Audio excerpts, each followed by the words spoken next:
Welcome to Business Prowess with Raphael and Dr. Andrea. Our show will bring you the best insights, ideas, and inspiration from successful entrepreneurs and CEOs in the business world. Don't miss out on the opportunity to learn from the best and stay ahead of the game. Sifu Raphael is the founder of 5 Unique Shows. He's a fitness professional, solutions expert, executive coach, and head instructor at Max Martial Arts and Fitness in New York.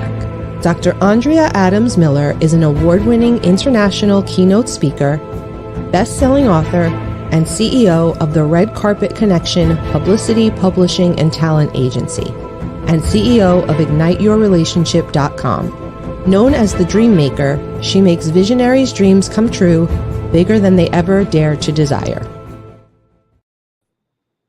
Well, happy Friday, everybody. Dr. Andrea, so happy. Always, every time that you are my co-host. And Lila, thank you so much for being here with us today. How is everybody? I'm great. Grateful to be alive. There you go. Grateful to be here. I'm Team Dory here, so. Love it, love it. So we want to embrace your self-worth. That's something that I think it's so important for all of us to dive deep into. Why is that so important when so many people don't even consider it? Question. I believe it's the foundation of receiving in life. So if we want to receive, whether it be love, money, or anything else, you have to feel like you deserve to receive. You have to feel worthy of receiving. And so I think there's a lot of people going through life feeling as if they have bad luck, or they've been done wrong, or they just can't figure it out. And they're trying all the things. And if they were just to go back to their self-worth, the foundation, they would probably have a lot more abundance in every area of their life. Beautiful. And abundance is, I think, something that we all strive for, but a lot of times we don't know how to even achieve that. By the way, this is open conversation. Jump in at any time. This is where we get to the nitty-gritty. It's not like, it's not that structured, but it is structured, right? It's chaos, but it's beautiful chaos because we can all communicate. Philip, thank you for joining us as well. Really appreciate you making the time to be here with us. Dr. Andrea, what would you say that embracing self-worth means to you?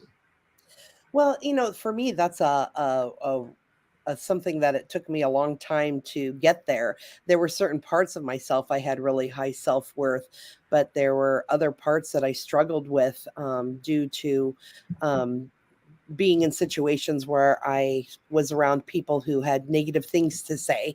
So I'm really picky about that now.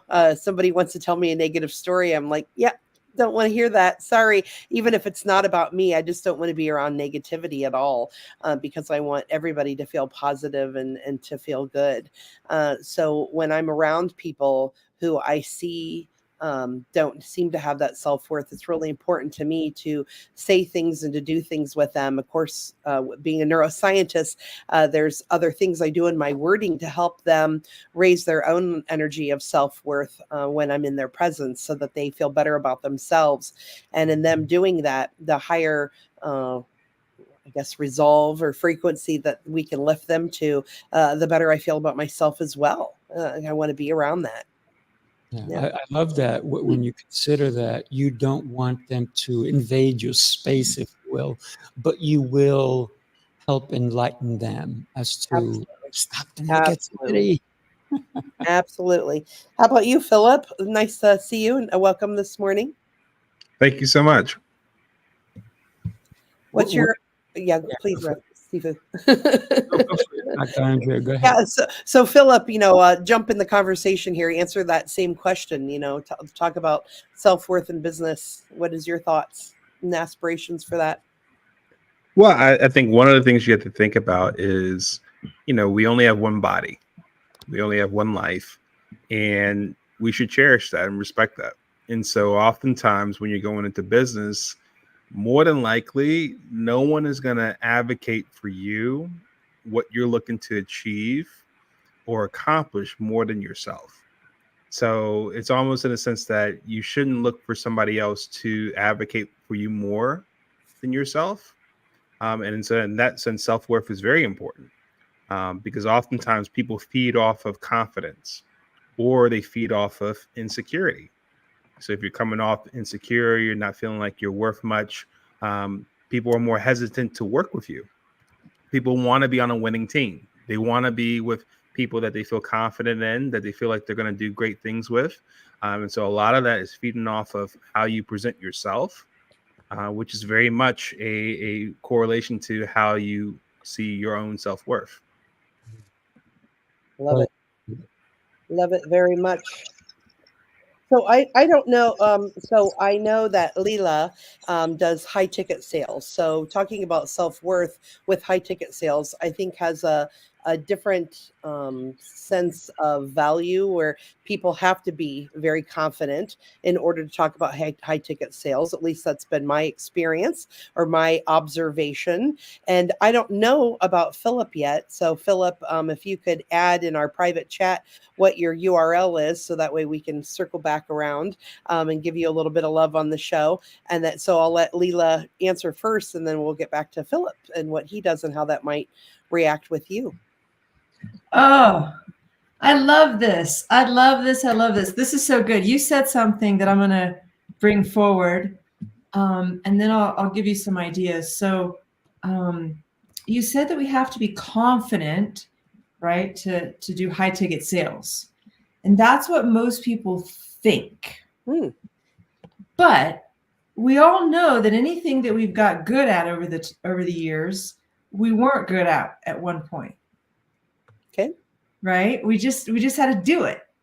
And so what I loved, helping people with in terms of their self-worth is, number one, reflecting to them the value that they're bringing to the marketplace and business, reminding them, like, most people don't understand the value because they're with themselves. They get up, they go to bed, they brush their teeth, they do some things in between. They don't realize how awesome they are. So, it's really important for, I think, everybody in the world to have friends, family, colleagues, mentors, people in their life that pour into them to remind them of their value and their worthiness. I think that's why a lot of people like to go to even like yoga classes or church or community events where they pour goodness into you. It's because it helps remind us, because we forget. We're just with ourselves all the time. And so I believe that the ones, those of us who are, we know we're worthy, even if we're not ready yet to receive, we're on the journey of it, are the ones who will take action, like selling high ticket without being confident yet. That's actually like how we build self-worth. And confidence is like telling ourselves we're going to do something and then doing it despite the unknown. And you'll see people who have a low self-worth throughout their life. It kind of makes me, I can feel myself almost tearing up, like, because we've all known people like that. I've known people like that. And it's just, oftentimes it's a matter of inaction. They want to do something, like maybe they're, I know somebody who's like a brilliant guitarist. He has never once, he's in his 60s. He's never once played in front of anybody. Really? He's recorded it and shared, but never once played in front of anybody. And so he's like getting into his later years, thinking to him, and he's been talking lately. He said, I think I might start playing for people. But he's a kind of person who has a pretty low self-worth because of these. I think it's a lot of this kind of thing. It's like when we tell ourselves we want to do something and we do it, we build our self-worth.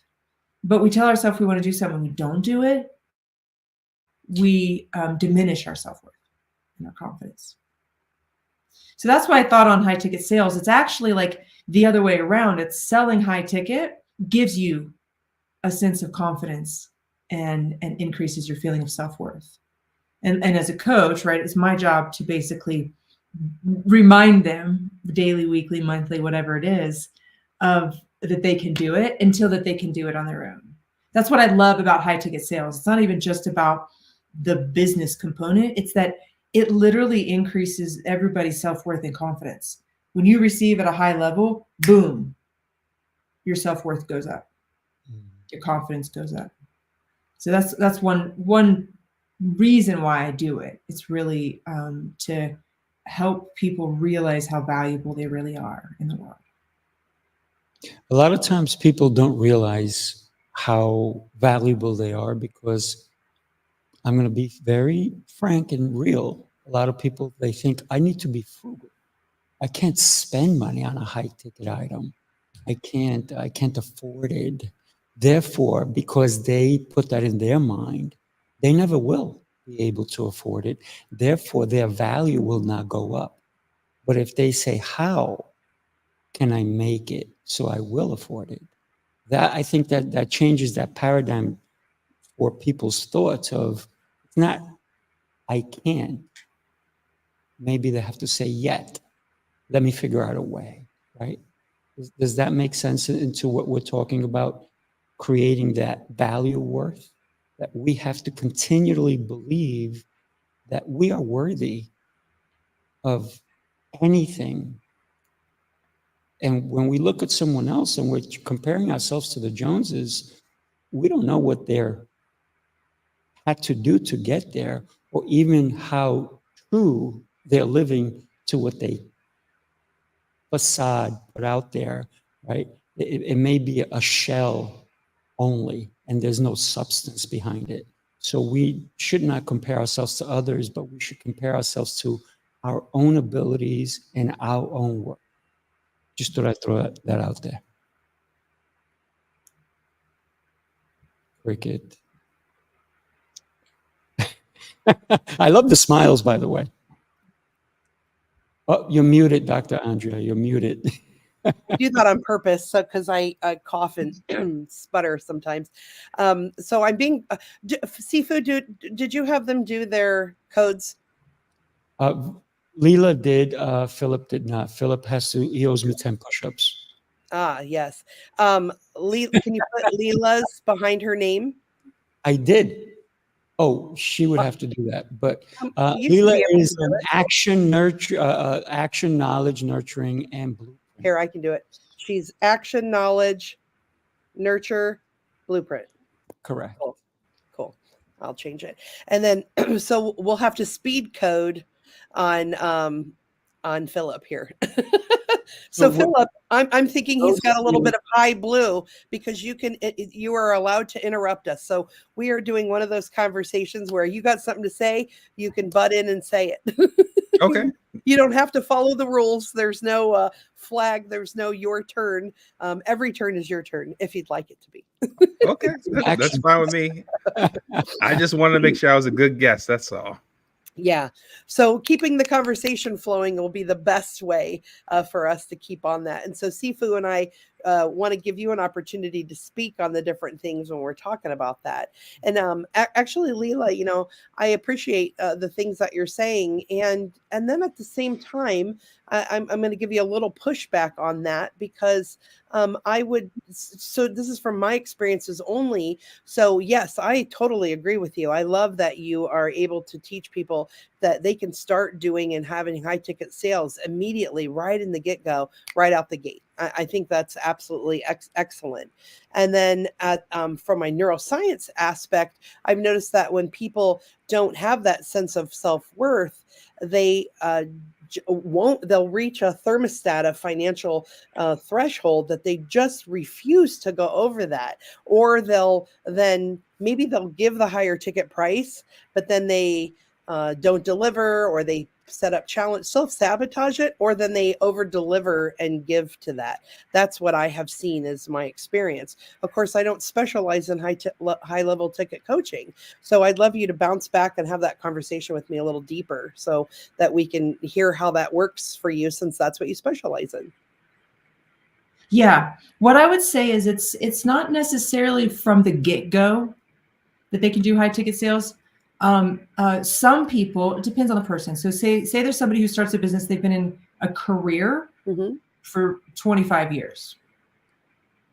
And so they're able to step into high ticket sales because they have a level of self-worth. They may not have it in business yet, right? So my job is to help them see the value that they're going to bring in the marketplace. For example, instead of selling like one session at a time, selling a package of sessions, to get results, something like that. So just opening their minds to possibility and price points and stuff. It's price points are different for every single person.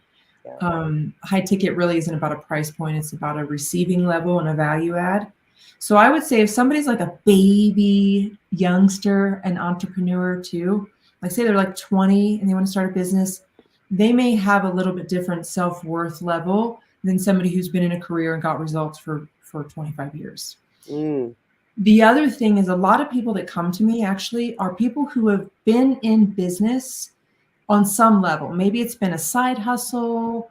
Maybe it's been something they've even been doing like for free, or they've been doing it for like 2 years, but not making, enough to pay the bills, or not making enough to go beyond the bills, right? So they've been doing work. So they've seen people get results or have satisfaction, fulfillment from what they're offering. So they already have a level of self-worth. So they're not like just out of the gate. They know they can get people results.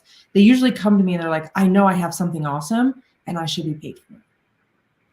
So, but that the idea of that and the embodiment, right? The actually like making it happen and living it are like two different things. That's why the coaching or even the work you're doing. So the work that you're doing, it's like, it's perfect because I love that thermostat, concept. I might have a client, for example, who reaches like say 6 figures, but they're stuck at $100,000 for several years. They can't seem to get beyond it. Right. That would be a moment where they may not be like beginner baby entrepreneur, and so they're doing well. 6 figures is nothing to scoff at, but they want to go beyond that. And so then your kind of work would come in perfectly, like to get rid of, there's some sort of ceiling that we need to get rid of. Right. And if the work that I'm doing with them isn't working, I have a whole slew of resources of people like you that can help them from a deeper, subconscious level. That's not the kind of work that I do. Cool. Yeah. I love that though, that you can help people get beyond these ceilings, these thermostat, raise that thermostat. Yeah. Well, and I love that you're teaching people that they should charge handsomely for what they're worth. Great. So Philip, you do dream business makeovers. So this sounds right up your alley as well.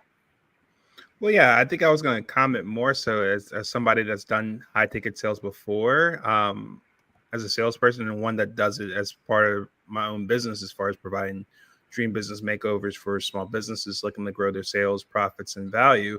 I think one of the things that comes up top of mind for me as somebody that's done high ticket sales for a little bit is not only just the self-worth or the confidence in yourself, but even more so like the type of value you have confident that you can share with other people, which can translate not just in yourself, but even more so on top of that, what product or service you are essentially selling to somebody else. Because I think that there's a confidence level in yourself, a confidence level in the product or service that you're offering, and the confidence in the company, right? Whether it's your own company or if you're selling for somebody else, that plays a role too in terms of how you go about prospecting and essentially having that selling conversation with somebody. That could play a role as far as like whether or not you can surpass 100,000 or not. So I think those are the type of things I was just listening in. I was like, a lot of that resonated with me because I remember having to go through something similar where it's like, okay, if you're going to have a conversation with somebody and at the end of it, after you're kind of learning about that person, what that person's needs are, see if it's a right fit for what you have to offer. Once you drop that price at the end, whether it's 4 figures, 5 figures, or even 6 figures. I haven't gotten to 6 figures yet as far as like a selling price, but 4 and 5 I've definitely done. Successful and some not so successful, just depending on the prospect of the conversation. I think a lot of that comes off as like, hey, how does your confidence translate to that person? And whether that person feels like, hey, like I want to work with that person, and whether or not they feel like they can get their needs met with you. Love it. So when so let's talk what the level of, I'm sorry, I'm just talking a lot today, Sifu. I just realized Sifu's not talking a lot. So high level to people mean different things. So high level to some people is, in fact, yesterday there was a woman on a webinar that I was on and spoke. I was one of the featured speakers. And at the end, they had a networking thing. And she was saying about how, oh, I just spent, $500. I just spent so much money and high ticket. And then, I was thinking about that. And then unfortunately it was at the end and we didn't get to address it at all. And I was thinking, oh, she's going to like choke to death if she hears that. So my price ranges, I have things as low as $29 all the way up to $155,000. Like that would be beyond high ticket for her. That would be like, what the hell? Like she was talking like $1,500 is like life savings. And I'm like, okay, so she's probably not my client, so although she could be, sometimes people say things like that, but if she knew what I had available for her, she could possibly change her mind. But so Lila, would you please address that? Yeah, like I mentioned, the high ticket it's not really about a number. It's about two things: the value add to the market and the receiving level of the person. Mm-hmm. So this woman thought 1,500 was a high ticket. I would say, generally speaking, in the industry, 3,000 up is high ticket. So I've helped people say they're at like a $3,000 level, receiving level. That's all they can charge. They can't go beyond that. It'll make their nervous system wonk, I mean, seriously. So you understand. So 3,000, and then I've helped people sell up to like 60,000. Mm-hmm. So it just depends on the value they're adding, and then how much are they willing and able to receive in that moment. It can always change, right? It can always go up. But usually I would say in the industry, it's about 3,000 up. Thank you for letting me know that, because I was not aware of that. Cap, were you Sifu? Well, it depends. It's all like Lila said, it's value, right? It's what somebody values. I mean, think about when we talked about ceiling earlier. There's footprints on the moon. So what ceiling are you talking about, right? When you consider the value, when somebody says, oh, $30,000, that's a brand new car. Okay. For some people, that's just a deposit on a brand new car. For some people, that's the whole payment on the car. So it depends on the value you put on it. When somebody says, wow, I cannot afford your $500 a month program, okay, what could you afford? And then you have to understand. So I love the fact that Dr. Andre, you said you can have somebody come in as little as $29 compared to somebody who says, well, I can only do $2,900. But somebody else says, I just had somebody say to me recently, $25,000, that's it? I laugh at that. So it's all based on the value that a person puts on it. So when we talk high ticket, we should first ask what they think it is, because we can change their perception to understand that maybe spending 10 grand is going to make them 100. But if we don't show them the value first, then yeah, you can tell them, it's $1,000, and they go, oof, much more than I wanted to spend. But meanwhile, if you say you spend 1,000, you're going to make 10,000. Here it is all day long. Take my credit card. I will give you, if you tell me it's going to cost me $100,000, but I'm going to make 500 on it, there's my credit card, here's my account. Well, Let's there's do. you because you're in action. Well, yeah. Like me, if I knew I was going to spend it and I made money, I'd be like, because for me, I don't do things for the money. I have to remind myself that the money, I'm like, oh yeah, that should be important. Because I'm more about impact in, impact on the world, impact on community. I'm all about making sure that people have access to knowledge and information so that they can be ever better advocates for themselves.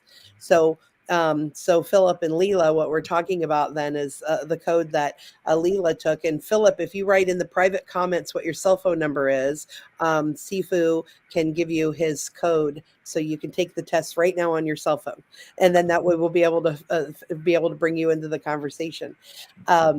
So what we can do then is, by knowing how people respond. So like if you came to me, in fact, I had it this week. There was this guy on this networking thing, and he was so salesy. And I did a thing on neuro-linguistic processing, programming, where NLP, where it's just where you ask. I even said these are rhetorical questions that your subconscious mind will answer. And as soon as I said that, he interrupted me and said, "Oh, I can't wait to do this AI thing with you and then answer all the questions." And I'm like, well, I don't want AI to do it because I want your subconscious mind to do it. It was like, and he was so salesy, and he was all about how much money you could make. And I'm like, total turn off to me. I'm like, yep, not interested. If somebody's only talking to me about how much money I can make, I'm so not excited about that. Doesn't matter. It's the impact. So. Yeah, but I think part of that is speaking to what's important to you, right? And sometimes as a salesperson, you have to understand that certain needs for people are different depending on the person. For somebody that's more money driven, it might be more so in the sense of kind of like Sifu was talking about before, like basically what I call selling money on a discount. Like if I can sell you $1 for only 50 cents, like Sifu said, like, here's my credit card. How many times can I do that? If that's something that's really important, more so than anything else, that's a good way to really make that connection with somebody. If it's something where, impact is more important as far as seeing, the results beyond just yourself, more community driven, that might be something that if that salesperson was speaking more towards that, they may have gotten your ear a little bit more or a little bit longer. There may be another aspect where people are looking at, hey, I just don't want to be wrong. I don't want to make a wrong decision here. So can you like share with me, like, I know you can't necessarily guarantee that I get exactly what I'm looking for, but if you can help me feel like more times than not, I will. That's helpful too. A sense of safety, of confidence and that sort too. Like if I am going to do high ticket sales, like, can I actually do this, despite where I'm coming from? So yeah, I think that's part of what makes sales fun, to me at least, is that in any conversation, you're getting to know somebody and you're better understanding what that person needs and wants and desires, and see if that's a right fit for what you have to offer. Yeah, So you're making me and Sifu grin, and I'll tell you why. Sifu, do you want to start on why I love how he just described both of those? Go for it. Go ahead. All right. So the second one you just said, they were talking about, stability and like almost a guarantee. I would say that was a blueprint. They want predictability. They want, structure, systems, planning processes. They want to know that, this is a good shot, and we can pretty much give you even though it may not be 100% guarantee, the risk has been well researched, and so they know it. And then the first one we would say would be more of an action person, and that means they want things fast. It's fun. They like money. They like lifestyle and those kinds of things. And Marianne, she also knows. She's also a bank trainer. She's like, so blue. The second one was so blue. And so that's why we want you to do your assessment so we can see what your code actually is, so that you how you show up in the world and how you see things. So me, I would I would be all about the impact, like we said. So I am a nurturer. So I want to know is it about the people? Is is there feel good? Is there authenticity? Is there community, ethics, morality, contribution? Those are the things. Teamwork. A movement. Those are the things that are important to me. So you're exactly talking the language that we're talking, except for we just have letters attached to it. Well, let's consider how we even Right. learn to understand all these concepts. So, Philip, if you like, I know you don't have your phone in the room, and I appreciate you doing that, by the way.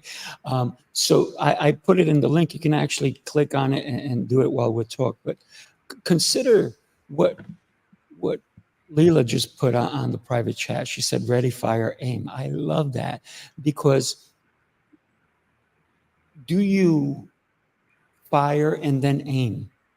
Probably not, right? So there has to be an order, no matter what code you're in, for things to happen. So we need the processes, we need structure, we need planning, right? And we all know what happens if you don't plan. Someone else will plan for you, and they will plan for you to fail, so they can win, right? So consider that. And I love the fact that you also put ready in there. It makes so much sense that we need to be ready to aim. Because if we're not ready to aim, what target are we looking at? So you need to have that readiness to know even what your next step is. So you got to be ready. You got to look, it's this target, that target, this target, where is it? And then you have to aim, and then you have to fire. 3 words that you use, Lila, and we can probably have days discussion on this, can't we? Oh yeah, I loved it because Dr. Andrea here was. Is it Andrea or Andrea? Andrea, thank you. Andrea, I heard Sifu say that. That's why I just recognized as I said it out loud. It sounded incorrect. You mentioned the blueprint, right? How reliable systems and structures and all of that kind of stuff. And mine is AKNB. So blueprint is my last. So historically, I've been a ready, fire, aim kind of girl. I actually oftentimes wasn't aiming toward anything. I was doing something because it was fun and I liked it and I wanted to. That was it. There was no planning. I remember during my master's program, my advisor said, you need to sit down, plan your life out, go 30 years out and plan in 5-year increments backwards. And I said to him, I was like 23. I said, I don't even know what I'm going to have for lunch today, Dr. Sethi. I was like, I don't know. I was like, I am not. So, however, as I've gotten older and wiser and more seasoned and I have less desire for mistakes, I've become much more of a planner and structured and systematized for sure.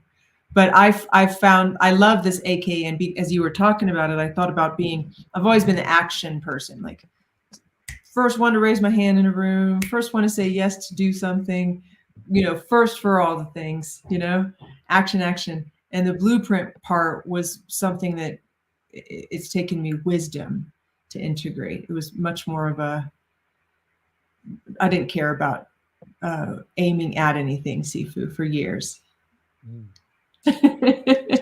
Right? Once you realize that the ready and the aim was next, that probably changed so much for you. And by the way, Dr. Andrea, guess who Lila knows? So many people, but I'm going to tell you, she knows Eric Goodman. Oh yeah, Dr. Eric, Dr. Goodman. Yeah, good. Yeah, he's loves what we do as well. He's very much into it and been doing it a little longer. So fantastic. Yeah. That's fun. He's good. Yeah, he's wonderful. I would have thought your blue would have been, but you know what?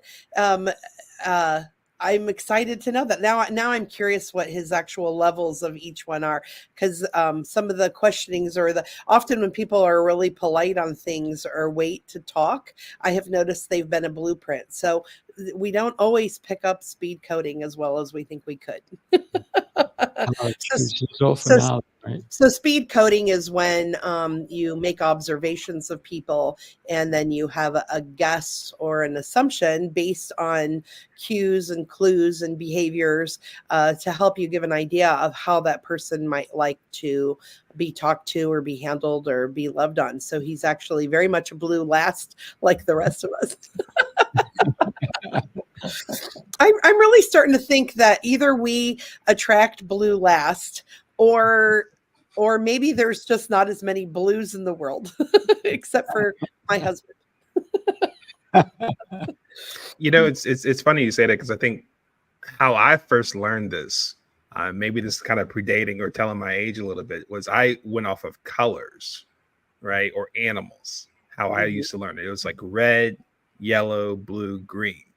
Green was more of the blueprint, the systems and that sort of thing. Red was more of the money driven. Yellow was more of like the community, nurturing. Blue was more of like, hey, I just want to have fun, and that sort of thing.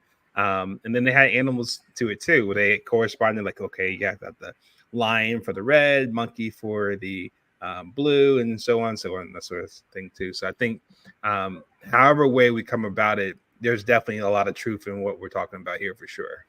Yeah, it's been a lot of fun. This particular system, how it's set up and with its colors, it's based. So the founder, her name is Sherry Tree. She'd been doing this for over, no, I think it's pushing 3 decades now that she's been working on this. But this is a personality assessment that's science-based now. They've done some different research with it so they could actually see, is this really work? Are we just guessing, or is this scientifically showing us a significance and how we can measure and see how people react and don't react with communication? And on our third letter, what they've discovered is the third letter is how we respond under stress. And that can be any kind of stress, both positive and negative stress. And so you and I are both action. So we probably tend to take action when the heat is on. Yep. Or when the shit hits the fan, then you and I go into action. So Philip, let me ask you, you also wanted to talk about mastering disagreements and how we can handle that. I would love to get your take on that.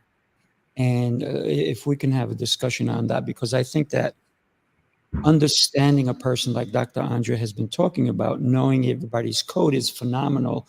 Nobody wears their code on their forehead. But so how can we, whether we know their code or not, how can we master understanding when there's a disagreement, and how do we handle it? Yeah. So I think it's honestly a part of why I love sales so much, because that is one of those type of rare conversations where you really open yourself up to knowing somebody simply by being curious and asking questions.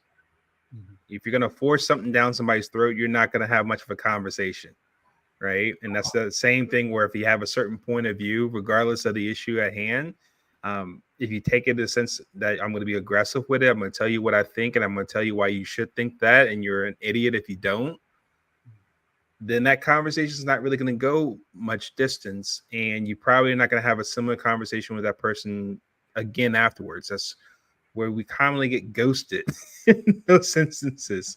But I think that, one, you got to look at it in the sense that if you truly value diversity, you also have to include diversity of thought.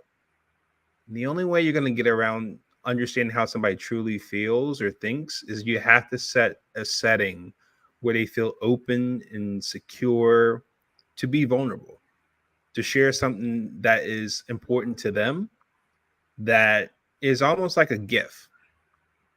And they're going to be looking at you as far as like, Sifu, like, how are you going to respond to this gift I'm giving you, which is what is honest to me? Like, what is my truth? Like, what is honest to me that I don't share with everybody, because I don't need the drama or the name calling or the cursing out and that, so just because it's different from yours. So I think setting this stage where people feel open to sharing candidly with you, being curious to ask questions to dig a little deeper. It's something we commonly do in sales, to better understand the person. And at the same time, have a place where you can exchange, more so just sharing information, getting to know the person, and they still feel supported, respected, and even loved, even if they come up with a different point of view than you do. And being able to keep that conversation going on afterwards, where they feel like it's a safe space to do that. That's where I feel like really is really helpful to navigate disagreements with people, because I can guarantee you, we all have things that we each disagree with on. I can guarantee you that. But it's easy to respect and love somebody you agree with. It's more challenging and more of a test as far as the type of person you are, on how do you navigate when you come across something that you see differently on. Yeah, I love that. So how do we navigate through trying to, I would say sometimes we have to understand, or at least attempt to understand where they're coming from. And I think that if we can start asking questions, because a lot of times we're so in our own head that we don't allow anything else in. Would you agree with that? Of course. Like I know what I think better than all three of you do, right? And you can argue the same thing for each of you. But to your point, if I don't take a step out to, just out of curiosity, if nothing else, learn how you're thinking about it. And like, I want to get inside your head to understand like why you think the way you think, even if it's different from me. Why is it important? What's the backstory behind it? Like, you can have a outright conversation just in exploring how somebody sees the world. But if you don't actually do that, then that's how you can stay on the surface. You don't really dig deep. You don't get beneath the waters as far as like an iceberg and seeing what's beneath the waters and that sort. But we got to have those type of conversations. And I think a lot of us, unfortunately, don't have the wherewithal to understand how to have those type of conversations with people. Love it. Love it. So when we're mastering disagreements while embracing self-worth, do we literally, one of the things I tell people is, if you ever see my ego, please punch it in the face, right? Because I try never to bring my ego anywhere I go. It tries to follow, and I make a U-turn, I make a left and make a right, make sure it doesn't come with me. It's not allowed to enter any room with me. But if you ever see it, please punch it in the face, right? Because how do we let go of our ego in order to help that, to navigate those waters, if you will? So here's the challenge, Sifu. Everyone has an ego. And I don't want to go around the room punching people in the face as far as their egos, if their egos happen to be with them. Right? This is probably not going to be a fruitful conversation if we do that. However, at the same time, we just talked about self-worth, right?